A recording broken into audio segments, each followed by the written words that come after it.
Argentina of Manila Bulletin. Hello po. Hello. Okay, congratulations sa latest single. Napaka-uplifting ng mga lyrics, ano? Bagay na bagay sa senaryo sa Philippines, no? Bagong simula. So, ikaw ba, are you into writing songs for many years now? Yes po, actually, I have been writing songs since I started writing songs at 16. Tapos parang, ano po kasi ako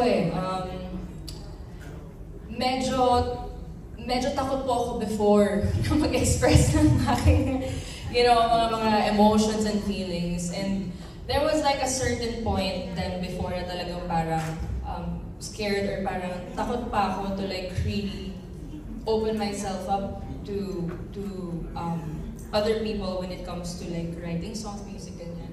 Pero parang at the end of the day, may mga tao rin kasi na nakaka-experience ng mga na-experience ko din. So that's the beauty of writing songs You can relate to people and you connect with them through, the lyrics, yung melody, and para po sa akin, yun yung talagang gusto ko lagi na binabalik-balikan talaga. And for some reason talagang parang gusto ko palagi na, alam mo yun, may natatouch ako na puso, nagkukusi naman po yung mga makikinig sa akin. And that's why I released another song, which I have kept for years. Yeah, opo. Pero ikaw ba, when it comes to writing, may mga rituals ka ba? Like, dapat ganito, or tahimik, or whatever gusto mo? What do you do when you write songs? Whenever I write songs, usually po kasi parang walang pinipiling lugar or walang pinipiling oras.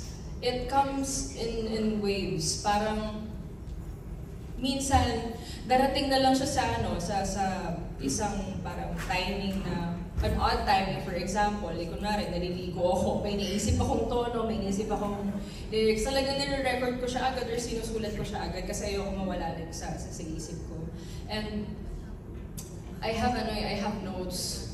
Pagka kunwari may mga gusto kong balikan or like may gusto kong dagdagan dun sa isinulat ko, ginagawa ko siyang kanta. So, ayun po. Marami akong mga thoughts.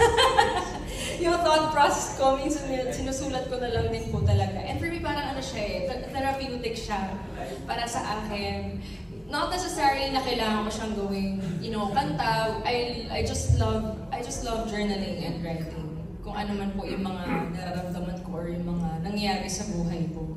Okay, minensyon mo na rin na ang tagal na itong nakatagong song na to, no? Ikaw ba may nakatago ka ng kanta ngayon para kay River na?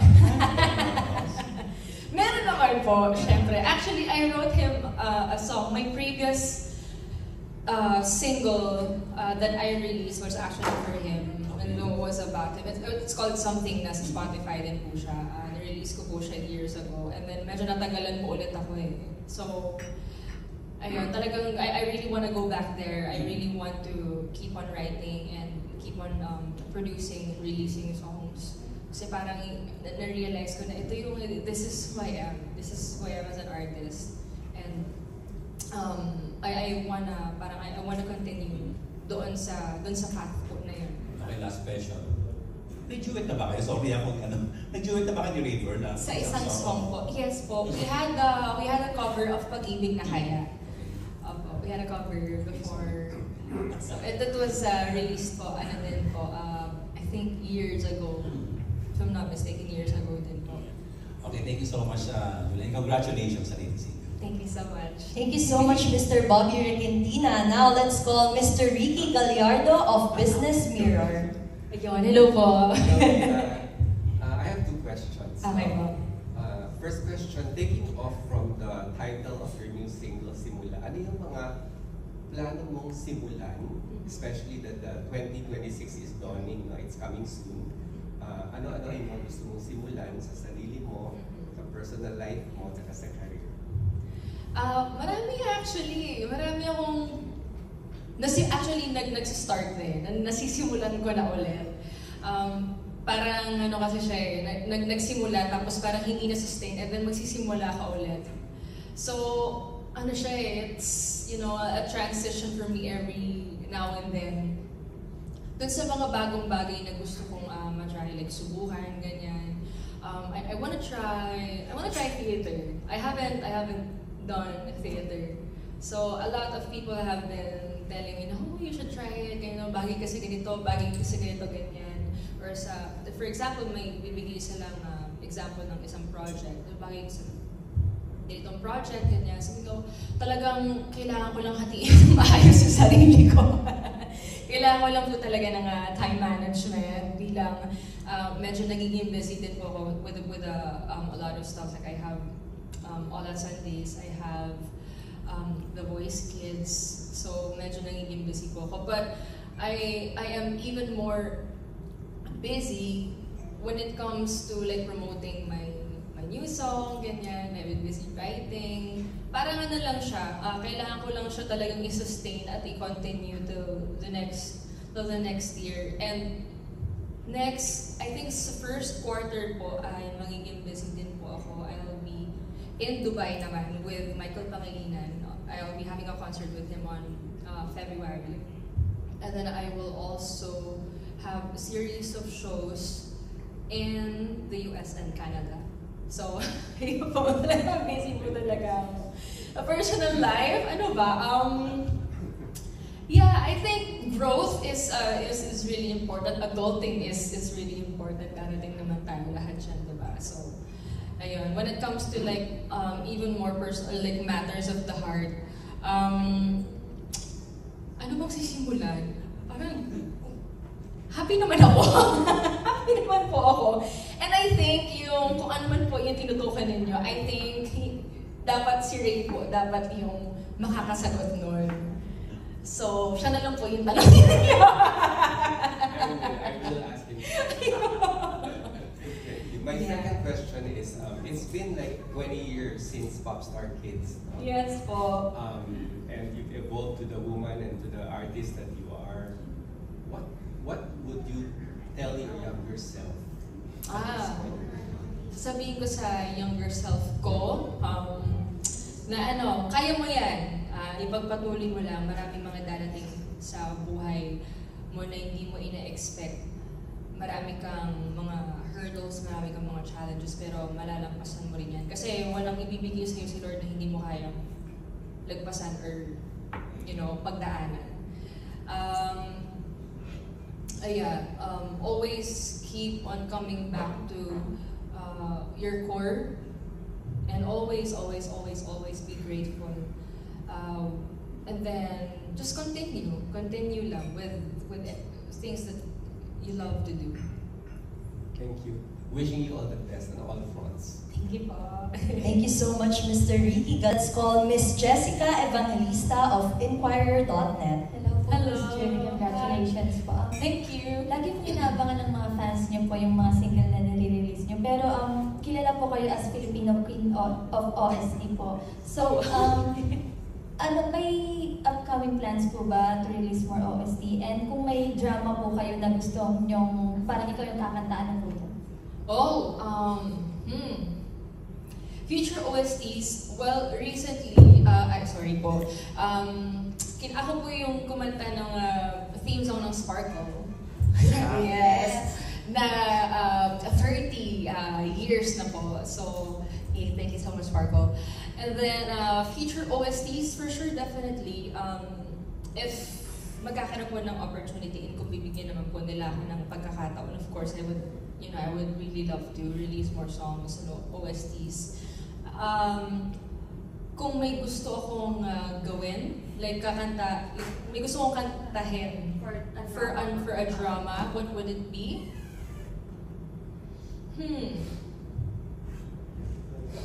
Siguro any future show ng GMA. Or siguro kung magkakaroon ng remake ng GMA ng isang series, ganyan. Yeah. Hindi ko pa kasi alam kung ano yun eh, pero yeah, for sure.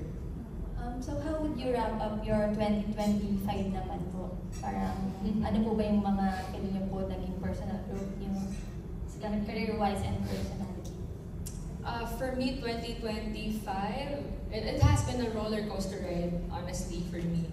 Kasi dun sa early months of this year, parang tinatry ko pa kasi kung ano yung, like kung saan ba pupunta yung music career. And nagkaroon din ako ng thoughts of, parang, ano pa ba, like, hindi ko talaga alam honestly, like kung saan ako pupunta. So I'm just, going with the flow. And finally, nag-decide ako to, parang grow on my own. That's why I am really trying to step out of my comfort zone and just, parang doing things for myself na alam ko sa sarili ko na alam mo yun, masarap sa pakiramdam. Kasi alam mo ikaw yung gumawa, ikaw yung gumawa ng action. And this is how it simula started. This is how it all began. Ayun, last na lang po from me. Magde-December na po, so may Christmas plans na po ba kayo? And ano pong Christmas wish niyo po? Christmas plans. Wala naman ako masyadong Christmas plans. I'm just going to stay with my family lang talaga. Kasi yun yung yun yung talagang spirit ng Pasko. It's being with the people you love, with your family, your friends, your loved ones. And it's also about, giving and sharing kung ano yung mga natatanggap mo for this year. Every time actually, that's really to give back and celebrate yung birth ni Papa Jesus, diba? My Christmas wish, siguro hindi na lang para sa sarili ko. If ever for myself, siguro yung health na lang. And mas bigyan ako ni Lord ng lakas, ng strength. Yan, kayanin. Kayanin. Mas maraming wisdom para mas makapagsulat pa ako ng songs. And world peace. Yun. At maging maayos ang lahat sa buhay natin at sa bansa natin. Yun lang po, congratulations po, Miss Julie. Thank you so much. Thank you, Miss Jessica Evangelista. Next is Miss Iza Iglesias of Manila Times. Hello. Hello. Thank you so much. Yes. Curious ako about the music video. Saan na-shoot siya and bakit din yung parang solo, freedom, ganun yung vibes na nakukuha. Yes. Actually, hindi po siya buong music video. It's just a visualizer po. A visualizer lang po talaga para makita ng mga tao kung ano ba yung overall mood nung song. So as you can see, may presentation talaga dito. May PowerPoint. So as you can see, nasa field of grass. Ayun. So we shot this one in Tagaytay. And originally talagang we were after sunset. So nag-schedule kami ng shoot like from 1 p.m. to 7 p.m. for para may preparation and stuff ganyan. So we were expecting sun, the brightness and everything. Pero it turned out na, oh my gosh, siguro mga 4 p.m. it started to rain. Oh, it started to rain talaga. Sabi ko, oh my gosh, matutuloy ko ba? Hindi ko na alam kung paano pakap pa natin to or something like that. Because I think may upcoming na bagyo.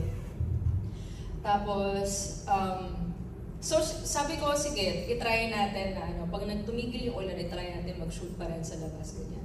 And then, yung expectation namin doon sa shoot, nag-turn out siya into a different kind of vibe and mood.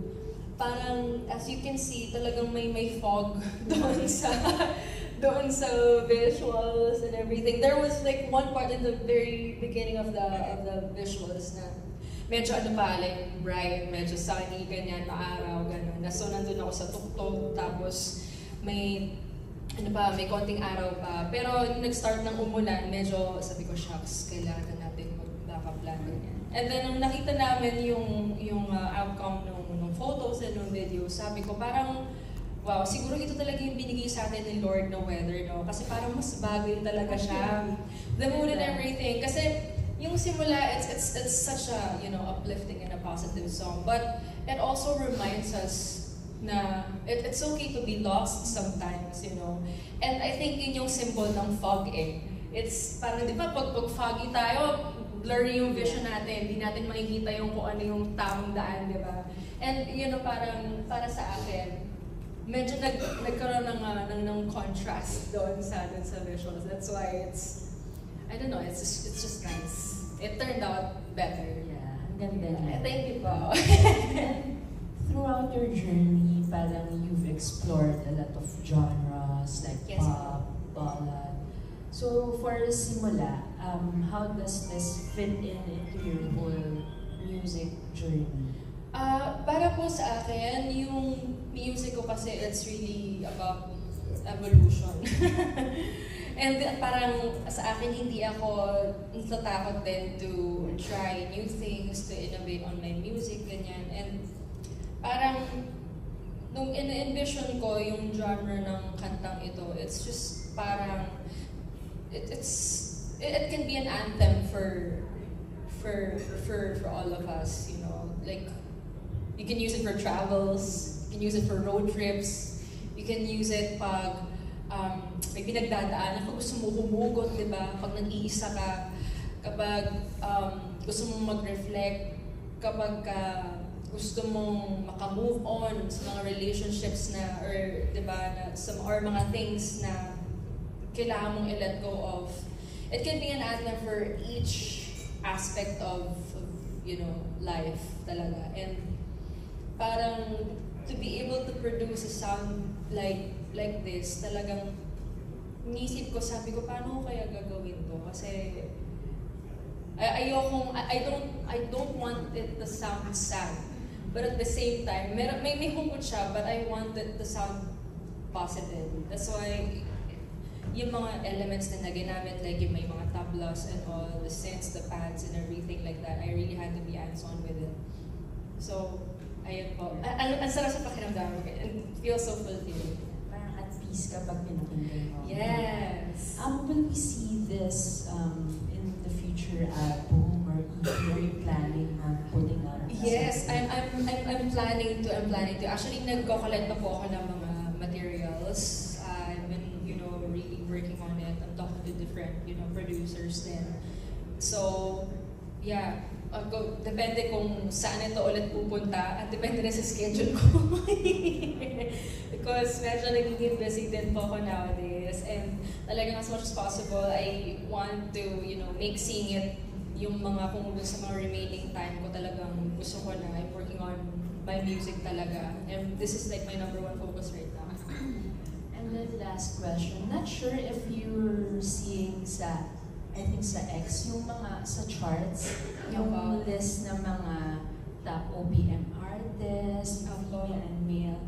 Although nasa female category, nasa top 5, top 10 ka, but yung sa overall OPM artists, parang may lack of women doon sa list na yun. What can you say about na parang pakonti ng pakonti yung medyo nagiging list ng mga women sa inside OPM? Inside OPM? Naniniwala ako na ang sobrang daming female performance, female artists na talagang super husay, super deserving. And for me, it's nakakatuwa nga kasi sobrang buhay talaga yung OPM na yun eh. And parang for me, it doesn't really matter kung bae ka or lalaki or kung sino man nag-release ng mga songs, diba? As long as, you're putting yourself out there and you're just happy to create content, create music, and you can be as authentic as yourself, diba? Talagang you're not afraid to show the world who you are and express yourself through music, diba? And I'm all for, I'm rooting for women talaga. That's why I'm just very happy. My heart is very, very happy right now na talagang mas dumarami lalo ang mga artists na kababaihan talaga. Ayun. Yeah. Yung pala, may resurgence kasi ng OPM listeners. Parang kumpara sa mga charts way years before, more on foreign, yung mga K-pop, gano'n. Ano masasabi mo na unti-unti dumadami ulit yung mga nakikinig sa OPM? Super nakakatawa talaga. And it's not just, being listened to here in the Philippines, but all over the world. And I'm very happy for OPM right now kasi deserve talaga ng mga Pilipino ang recognition, hindi lang dito, pero all over the world. So, nakakatuwa kapag may mga kunwari nakaka-recognize or like nabibigyan tayo ng yun nga ng recognition. Like for example, may mga magko-cover na artists na iba, like for example, another Asian country or like a foreign country na magko-cover ng mga Filipino songs, talaga nakakatawa. Hindi lang yung, for example, kakantahin nila, pero even minsan yung mga, di ba nagtatrend sa TikTok, yung mga sayaw, ginagawa nila ng content. So, I'm happy for OPM. Thank you and congratulations. Thank you so much, po. Thank you so much, Miss. Next is Mr. Alan Sancon of Stars Photog. Hello po. Hi, Hi, Julian. hi, Congratulations sa your new single. Thank you po. So, tanong ko lang, parang kanina kasi tinanong kung sabi mo matagal-tagal mo na itong naisulat. Opo. Pero parang bakit ngayon mo lang inilabas? Ano yung nag-trigger sa'yo to na ilabas itong simula? Actually, sa totoo lang hanggang ngayon, iniisip ko pa rin po yung sagot. Pero, I don't know, siguro right timing talaga po is really important.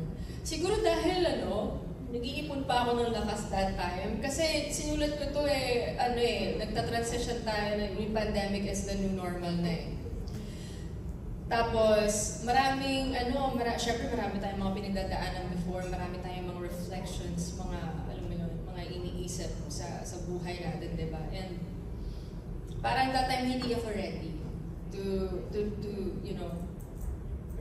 put it out there. And I was really finding the right kumbaga parang sa isang pagkain, hinahanap ko pa yung mga tamang ingredients. mga yung mga kuting-kuting ganun.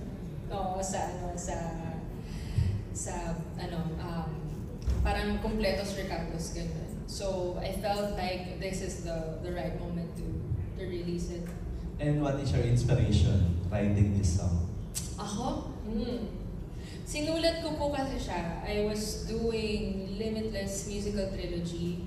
So, if you guys missed it, yung Limitless Musical Trilogy po na yun was a three parts po yun. We shot the first part in Mindanao, Sultan Kudarat. So that's where it all started.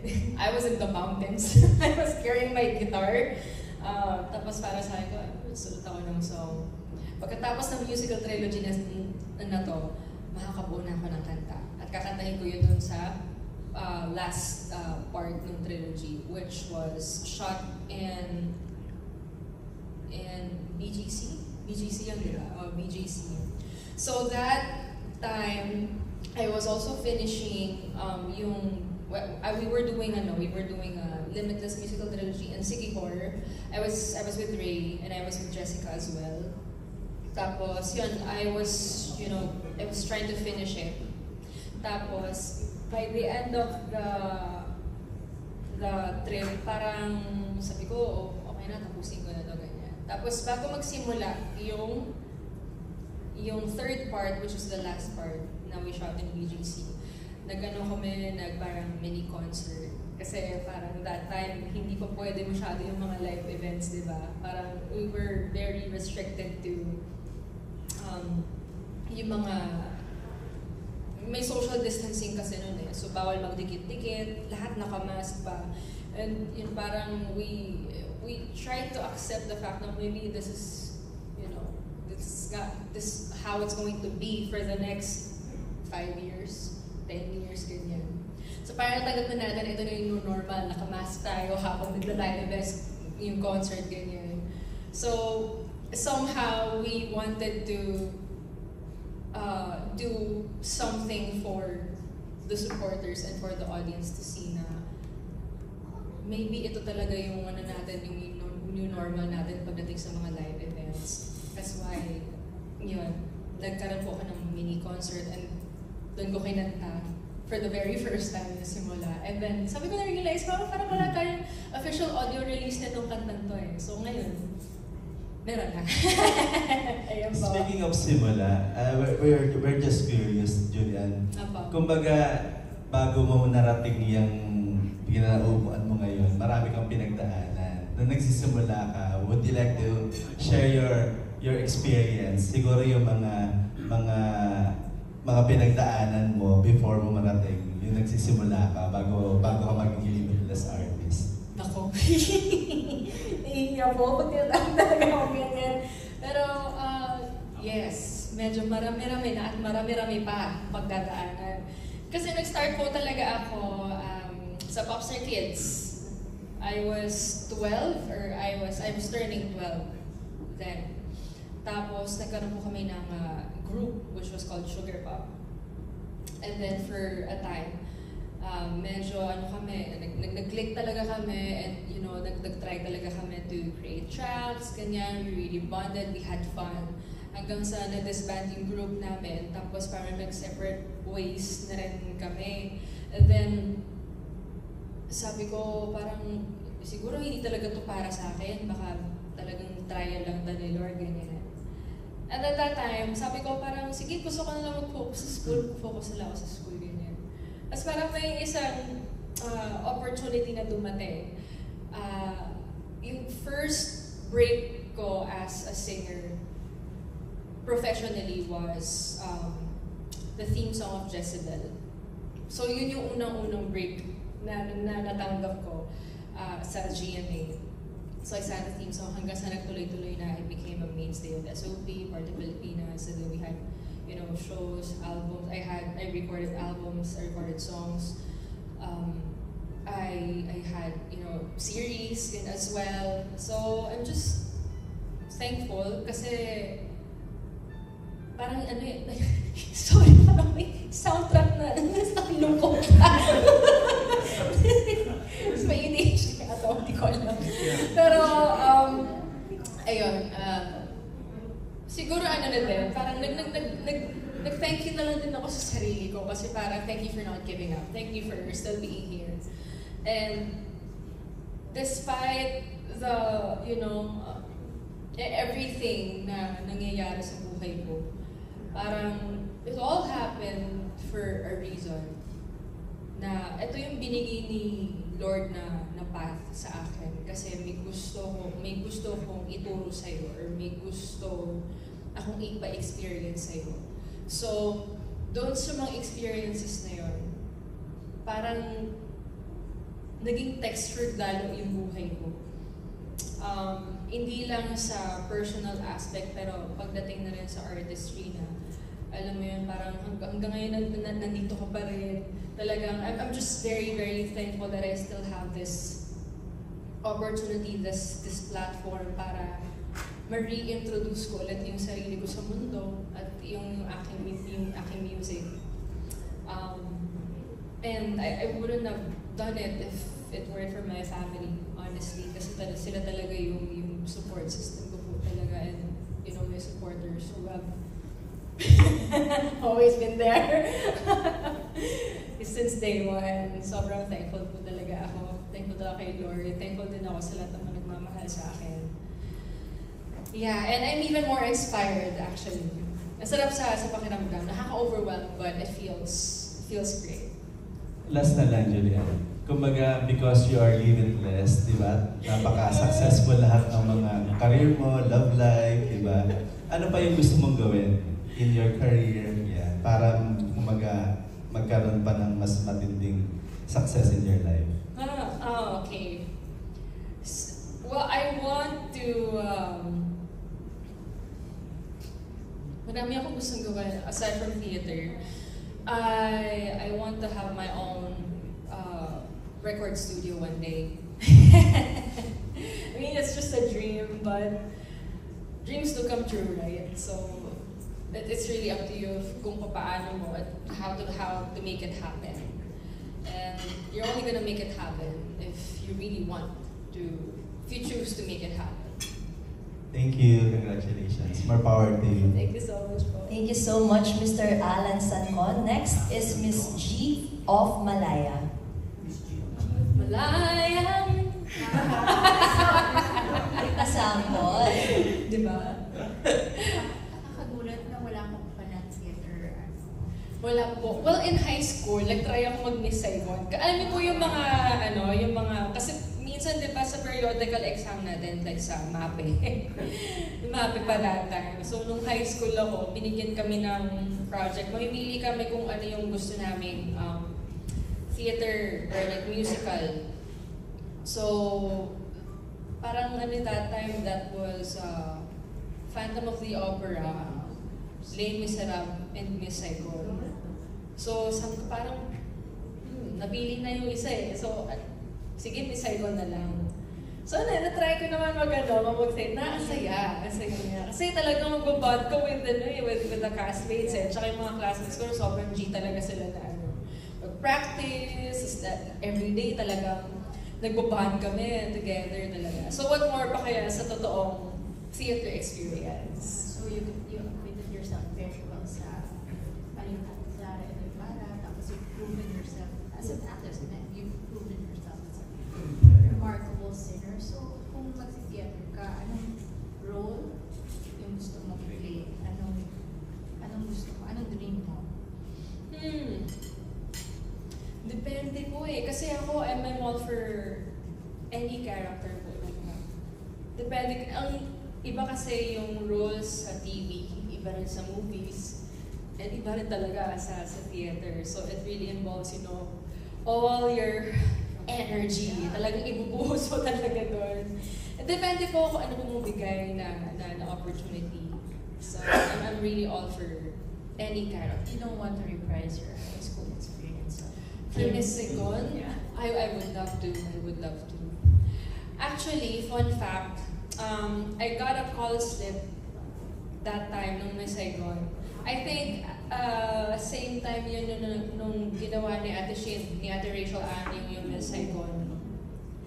Pero during the audition day, as in sobrang nagkasakit talaga ako. I got so sick. So sabi ko, siguro hindi talaga ako meant to be. Hindi ako tumuloy. Kasi sobrang hindi talaga kaya ng katawan ko. I was like bedridden the whole week. Talagang nagkasakit talaga ako. Sabi ko, baka hindi talaga meant to be.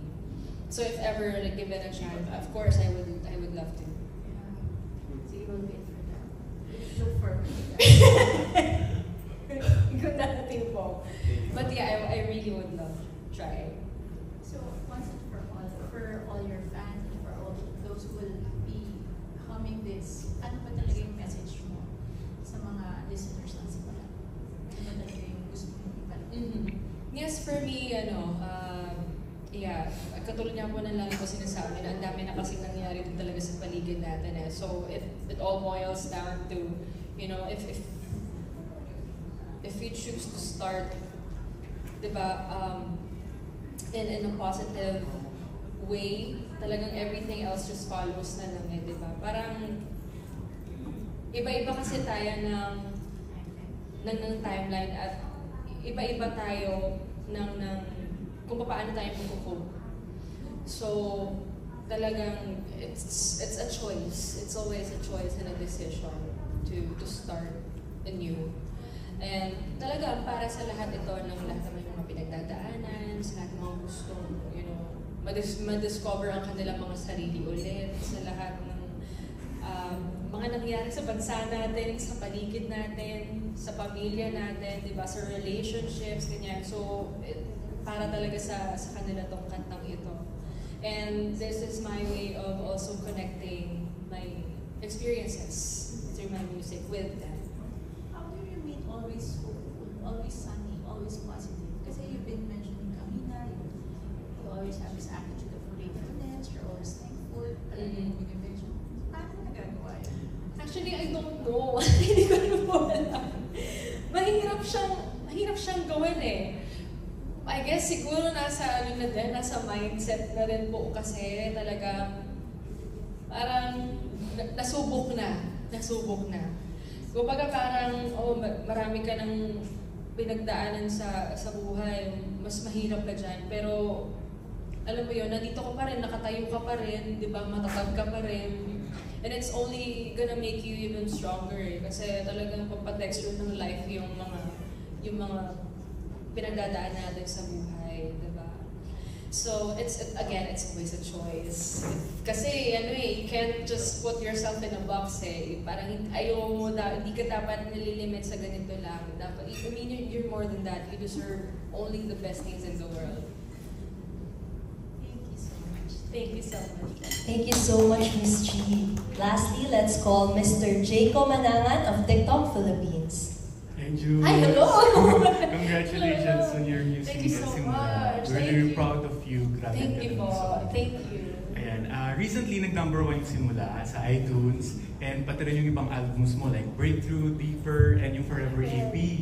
Pati yung song mo na Maleta with Sir Black.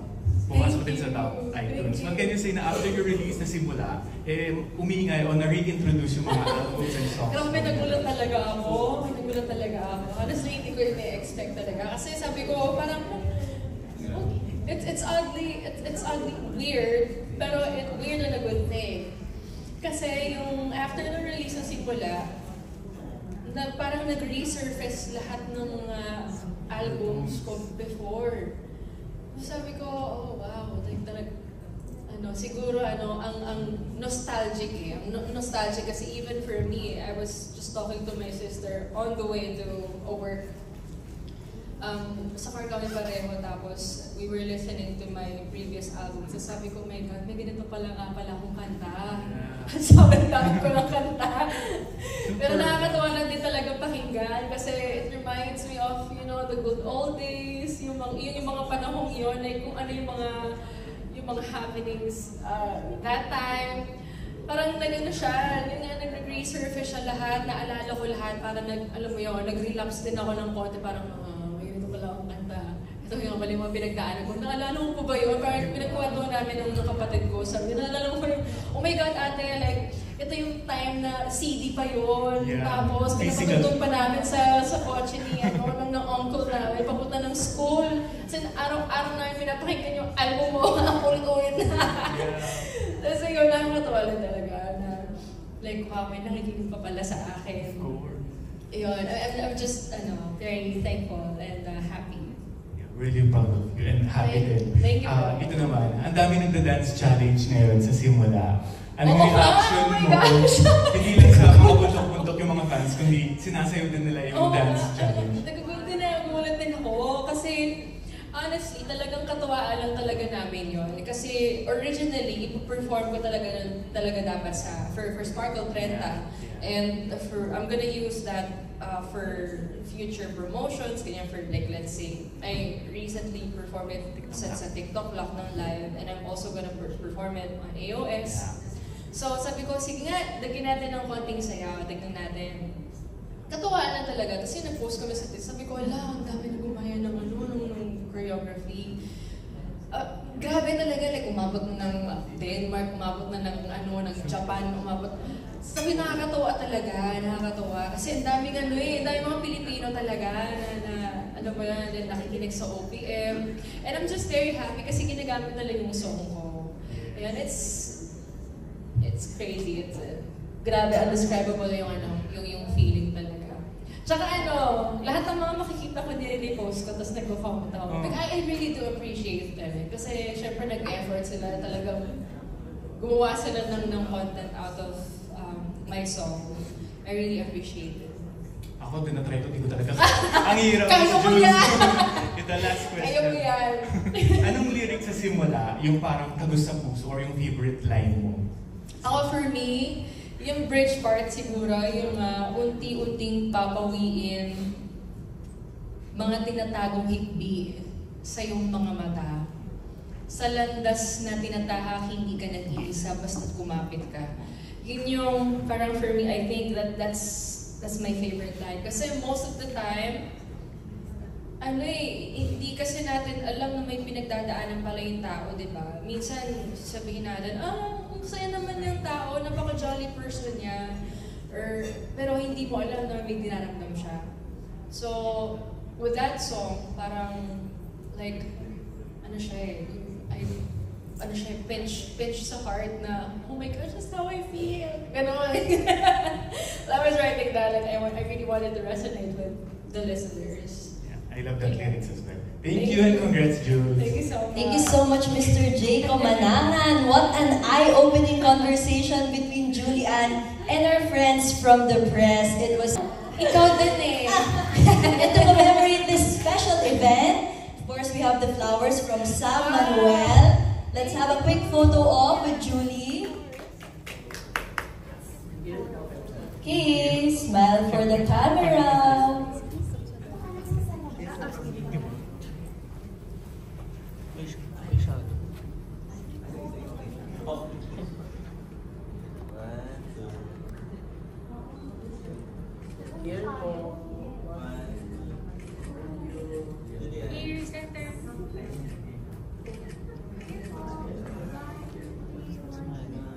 Right, thank you.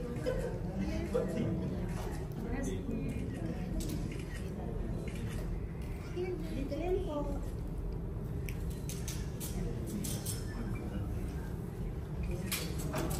Julie here. One year. Here po, bigla. 1, 2, 3, 1, 2, 3. Bridal bouquet na. Okay, Julian, before we close, would you like to share a few words to our press? Maybe invite them to stream your song. Yes. Again, thank you all so much for being here. It really means a lot. Yes. Ito ang bagong simula para sa ating lahat.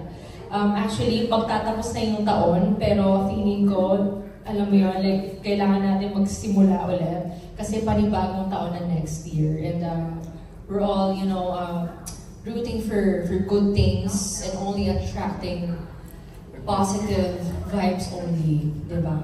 So, ayan, it's a simula for everybody. So, thank you. Maraming salamat po. Thank you so much, Julian. Once again, don't forget to check out and support Simula, the latest single from Julian San Jose. Yes. That officially concludes our media press conference. To everyone who joined us today, thank you so much. To our event partners, Seta Hotel, Simply G,